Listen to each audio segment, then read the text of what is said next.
principal, c'est que nous pensons que les sujets de transition écologique doivent être au cœur des débats électoraux.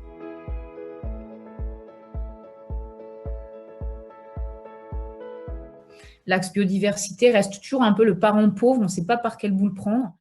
C'est malheureusement encore quelque chose de balbutiant, même si les régions ont quand même bien pris en main la déclinaison régionale de l'Office français de biodiversité.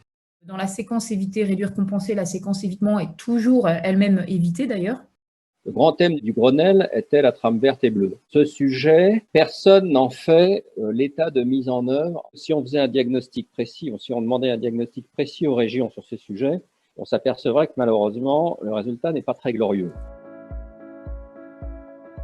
On a aujourd'hui un dossier de parc photovoltaïque au sol de 1000 hectares dans une forêt, dans les Landes, qui va supposer de défricher 1000 hectares. Vous avez là un arbitrage énorme entre des enjeux d'affectation des sols, de développement des énergies renouvelables et de biodiversité, donc entre trois logiques environnementales. Et c'est là où on voit qu'il faut effectivement avoir une combinaison de ces connaissances et pour pouvoir arbitrer.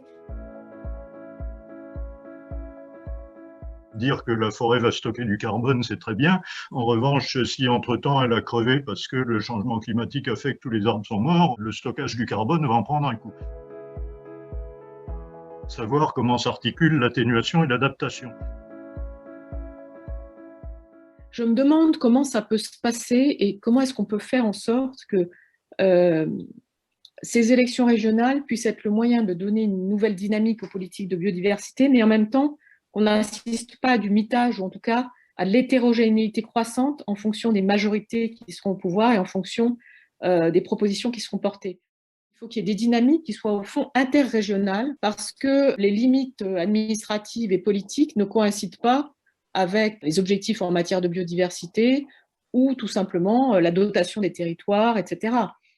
Je ne voudrais pas qu'on voit, au nom d'une nécessaire cohérence entre les différentes politiques des différentes régions, qu'on voit un retour à la centralisation. Je pense qu'on a déjà testé effectivement les effets et les limites de la centralisation et qu'on doit plutôt s'orienter et faire le pari de la décentralisation, de l'expérimentation territoriale. L'agriculture était forcément rattachée à une vision qui était plutôt celle du développement économique. Et c'est très marquant quand vous lisez les délibérations des régions, c'est souvent des délibérations où vous retrouverez les mots de production, de compétitivité et moins souvent des mots de soutenabilité.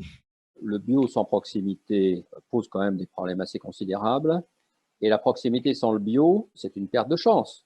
Pour l'agriculture, l'empreinte carbone française, c'est environ 100 millions de tonnes d'équivalent CO2 par an, alors que pour notre alimentation, c'est environ 160 millions de tonnes, donc une différence énorme.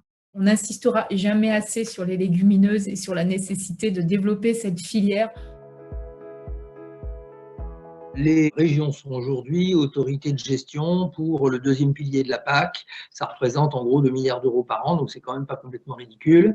2 crédits communautaires qui sont ensuite abondés par des crédits d'État, mais que les régions peuvent également abonder par des crédits régionaux.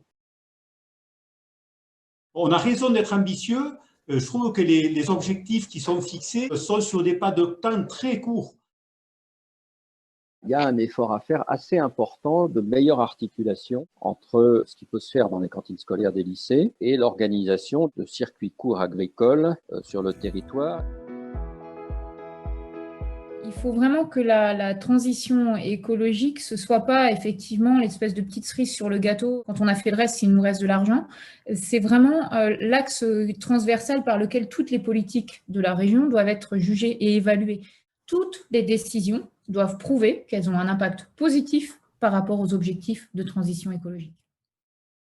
Chaque fois que quelqu'un proteste contre une mesure de type transition écologique, et on le voit à propos des éoliennes, à propos des nouvelles infrastructures de transport ou d'une taxe, au lieu de dire que c'est des nimbistes qui ne pensent qu'à leur intérêt propre, nous sommes tous nimbistes quand notre intérêt propre est visé. Se demander pourquoi des gens protestent, en général quand ils protestent, ils ont de bonnes raisons pour ça, quelles sont les raisons qui sont cachées derrière et comment peut-on répondre à ces raisons.